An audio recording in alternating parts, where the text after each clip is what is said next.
Pernahkah Anda membayangkan sebuah zaman di mana sekelompok orang bisa memegang kendali penuh atas kehidupan, hak, dan nasib banyak orang lain hanya berdasarkan garis etnis? Mari kita membuka jendela sejarah dan melangkah ke masa lalu yang menggetarkan, ke era kolonialisme di Malaya. Disinilah panggung sejarah mempertemukan berbagai etnis, kekuatan asing, dan perjuangan kehidupan yang membentuk lanskap kompleks dari hari ini. Melalui jejak masa lalu, kita akan menjelajahi bagaimana kolonialisme membangun landasan bagi dinamika etnis, dan konsep kontroversial yang terus mempengaruhi keseharian masyarakat ketuanan Melayu. Selamat bergabung dalam perjalanan mengungkap sejarah yang membentuk Malaysia yang kita kenal saat ini. Malaya mengalami sejarah panjang pemerintahan kolonial yang mempengaruhi komposisi etnis dan hubungan antar etnis di wilayah ini. Pada masa kolonial, berbagai kekuatan seperti Portugis, Belanda, Inggris, dan Jepang memiliki pengaruh besar di semenanjung Malaya, memanfaatkan sumber daya alam dan tenaga kerja manusia. Pada awalnya, sebelum masa kolonial, Malaya memiliki beragam kelompok etnis yang mendiami wilayah tersebut. Orang Melayu merupakan kelompok etnis utama dan paling dominan. Mereka memiliki budaya, bahasa, dan adat istiadat yang khas. Selain itu, terdapat juga kelompok etnis Cina dan India yang datang sebagai pedagang, sebagian besar di kawasan pesisir. Suku-suku pribumi lainnya juga mendiami Malaya sebelum era kolonial. Portugis adalah salah satu kekuatan kolonial pertama yang mencapai Malaya pada abad ke-16, terutama di Malaka. Mereka memanfaatkan posisi strategis Malaka sebagai pelabuhan perdagangan internasional dan menguasai perdagangan rempah-rempah dan hasil alam lainnya. Pada abad ke-17, Belanda menggantikan Portugis sebagai kekuatan kolonial utama di wilayah ini dan terus mengendalikan perdagangan rempah-rempah. Kemudian, Inggris mendominasi wilayah ini di abad ke-18 dan ke-19. Selama periode ini, Inggris memperkenalkan sistem perkebunan, terutama karet dan palma, yang mengakibatkan migrasi besar-besaran tenaga kerja Cina dan India ke Malaya. Hal ini membentuk komunitas yang cukup besar dari etnis Cina dan India di Malaya. Pada masa penjajahan Jepang selama Perang Dunia II, Malaya diambil alih oleh Jepang. Mereka mengambil kendali sumber daya dan mengalihfungsikannya untuk mendukung upaya perang mereka. Selain itu, mereka juga melakukan penindasan terhadap penduduk setempat. Setelah Perang Dunia II, Malaya kembali di bawah pemerintahan Inggris. Pasca perang, terjadi perubahan yang signifikan di wilayah ini. Perjuangan untuk kemerdekaan semakin menguat dan akhirnya menghasilkan kemerdekaan bagi Federasi Malaya pada tahun 1957. Pada masa kemerdekaan, Malaya yang kemudian menjadi Malaysia, terus mengelola keragaman etnis. Orang Melayu tetap sebagai kelompok mayoritas dan memiliki kedudukan istimewa dalam kebijakan pemerintah, sesuai dengan prinsip ketuanan Melayu.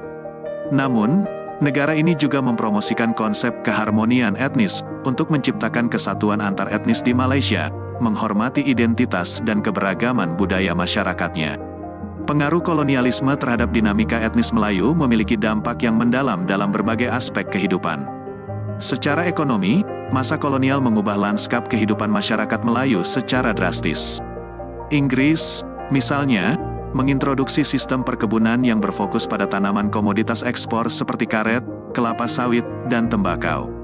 Mereka memanfaatkan lahan-lahan yang luas untuk memproduksi komoditas-komoditas ini secara massal demi kepentingan ekonomi metropol mereka.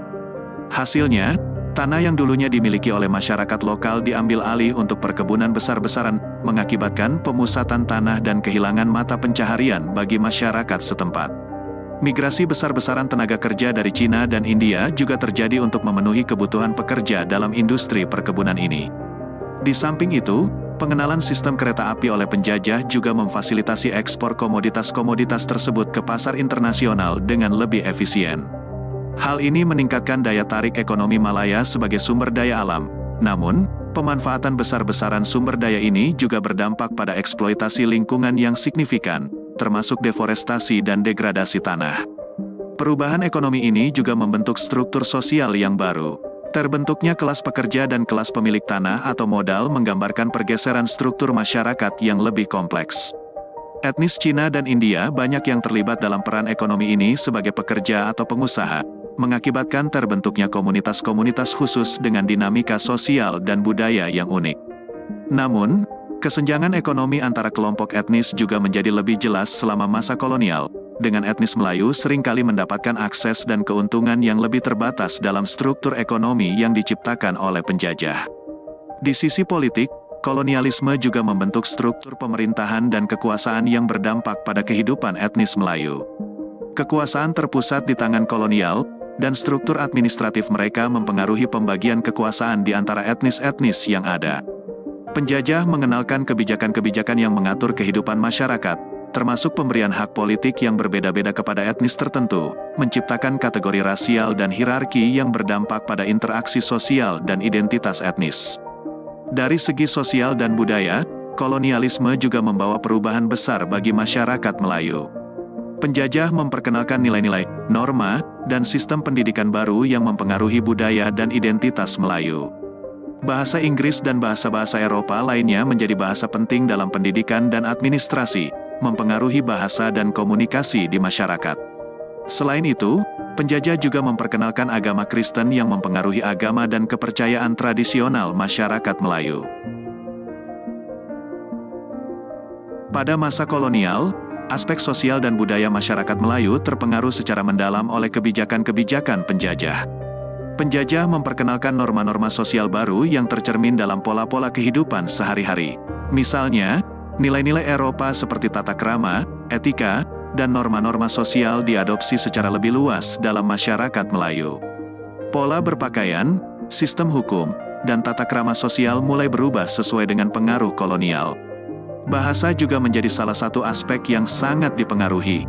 Bahasa Inggris dan bahasa-bahasa Eropa lainnya diperkenalkan sebagai bahasa resmi dan bahasa pendidikan.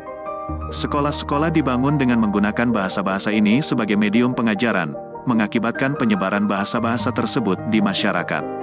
Hingga saat ini, bahasa Inggris masih menjadi bahasa penting dalam dunia pendidikan dan bisnis di Malaysia. Perubahan sosial dan budaya ini juga meliputi aspek agama.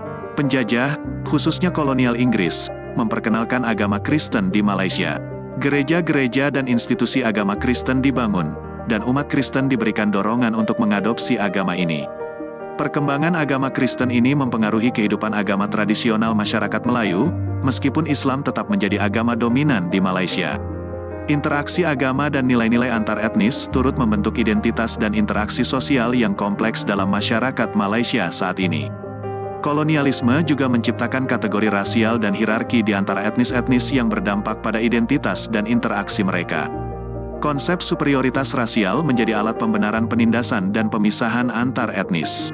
Struktur sosial dan ekonomi yang dibangun oleh penjajah memperkuat posisi dan keistimewaan etnis tertentu, seperti orang Eropa dan setelahnya etnis Cina dan India, sementara etnis Melayu kadang diabaikan atau diberi posisi yang lebih rendah.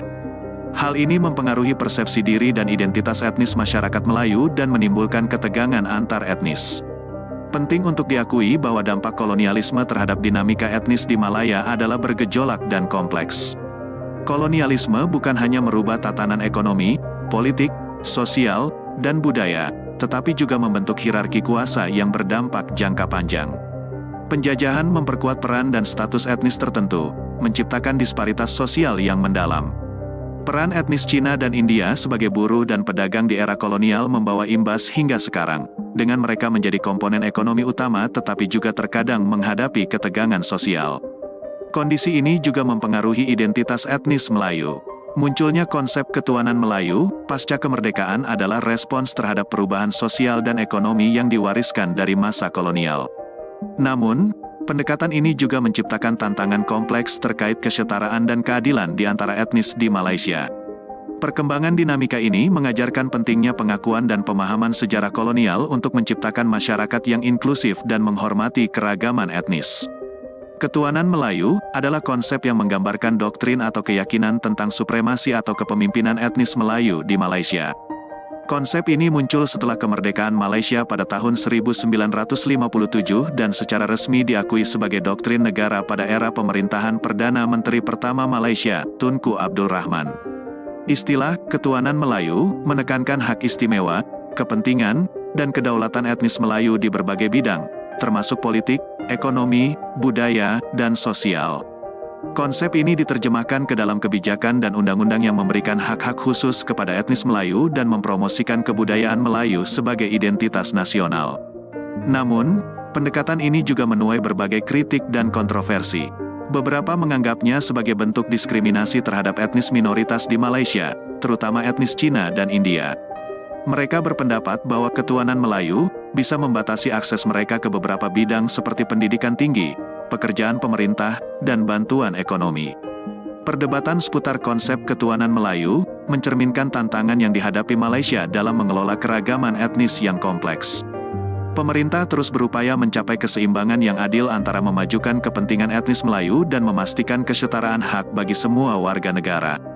Hal ini juga mencerminkan evolusi politik dan sosial di Malaysia, di mana masyarakat bergerak menuju penafsiran yang lebih inklusif tentang identitas dan kebangsaan, sambil mempertahankan keberagaman budaya yang menjadi kaya akan karakter Malaysia.